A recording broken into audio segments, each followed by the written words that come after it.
অনেকেই বলা বলি করতেছে যে ছাত্ররা যে গণভবনে ঢুকলো, তারা ঢুকে ভাঙচুর করলো, চেয়ার টেবিল ভাঙচুর করলো এবং সংসদ ভবনের চেয়ারে বসে তারা বিড়ি টানতেছে।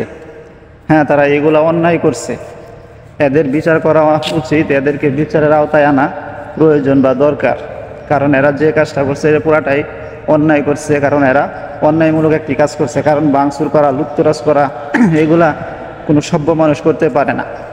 হ্যাঁ, এবং সংসদের চেয়ারে বসে যে এরা বিড়ি সিগারেট টানলো, এগুলা কোনো ভালো মানুষের কাজ না। এটাই তো বলবেন আপনারা, বা এটাই তো বলতেছেন। এখন তাদের উদ্দেশ্যে বলবো, ছাত্ররা যেটা করছে, ভাঙচুর করছে সংসদের যে চেয়ার টেবিলগুলা, এটি কার সম্পদ? এটি রাষ্ট্রীয় সম্পদ। এই চেয়ার টেবিল কেনার জন্য যে রাষ্ট্রে যে টাকাটা ব্যয় করা হয়েছে, এই টাকাতে আপনার টাকা আছে, আমার টাকা আছে, সবার, বাংলাদেশের প্রত্যেকটা জনগণের কিন্তু টাকা সেখানে আছে। তে জনগণের সম্পদ কোনটি জনগণ ধ্বংস করছে বা ভাঙচুর করছে।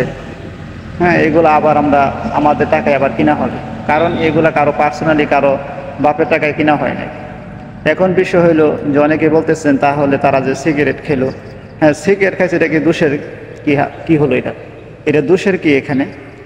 যে সংসদে মমতাজের মতো নর্তকী যদি সে গান গাইতে পারে, সেখানে যদি সে একটা মানুষ যদি একটা সিগারেট খায়, তাহলে এটা দোষের অন্যায়ের কি?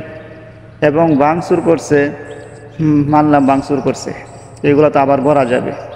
কারণ এইগুলা যে গড়া যাবে, কিন্তু যারা মারা গেছে, যারা শহীদ হয়েছে, তাদেরকে কি ফিরে আনা যাবে কখনো? তাদেরকে কখনোই ফিরে আনা যাবে না, সম্ভব না। তো যারা এইসব বলতেছেন, আসলে তারাও বুঝেন, তারাও জানেন যে এগুলা রাষ্ট্রের সম্পদ বা রাষ্ট্রের টাকায় কিনা, সব কিছু আবার গড়া যাবে। তারপরে বলেন কেন? এই যে দালালি করার জন্য বলেন। তো তাদের উদ্দেশ্যে আমি বলবো, এইসব বলা বলি বন্ধ করেন। কারণ ছাত্ররা যেটা করছে সেটা ঠিক করছে। হয়তো বা এখানে অনেক কিছু হয়ে গেছে, যেটা আবেগের বশত অনেক কিছু হয়ে গেছে। যখন মানুষ একটা আবেগে থাকে, বেশি আবেগে থাকলে তখন তার বিবেক কোনো কাজ করে না। হয়তো এখানে একটু বেশি হয়ে গেছে। যেমন অনেকে বলছেন যে মূর্তিগুলা ভাঙা ঠিক হয়নি, মূর্তিগুলা অপমান করছে। দেখেন, ইসলাম মূর্তিকে সাপোর্ট করে না, আমরাও মূর্তিকে সাপোর্ট করি না, কারো মূর্তি থাকে এটা আমরা সাপোর্ট করি না। তবে এটা আলোচনা সাপেক্ষে ভাঙা উচিত ছিল বা দরকার ছিল।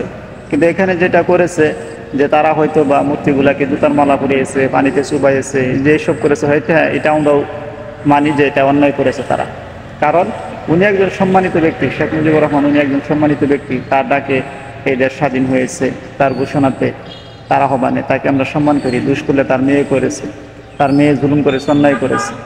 তবে এইগুলা যারা করেছে তারা আমরাও মানি যে অন্যায় করেছে। আসলে যখন মানুষের প্রচুর পরিমাণে আবেগ থাকে, তখন তার বিবেকটা কাজ করে না। তবে যারা এইসব বলাবলি করছেন, আপনারা দয়া করে এইসব বলাবলি বন্ধ করবেন আশা করি, তাহলেই সব ঠিক হয়ে যাবে। কারণ এইসব সব কিছুই করা যাবে, কিন্তু যারা মারা গেছে তারা কখনোই কিন্তু ফিরে আসবে না। তে আশা রাখি আপনারা এই দলাদলি, এই দালালিটা আপনারা বন্ধ করবেন আল্লাহর হস্তে।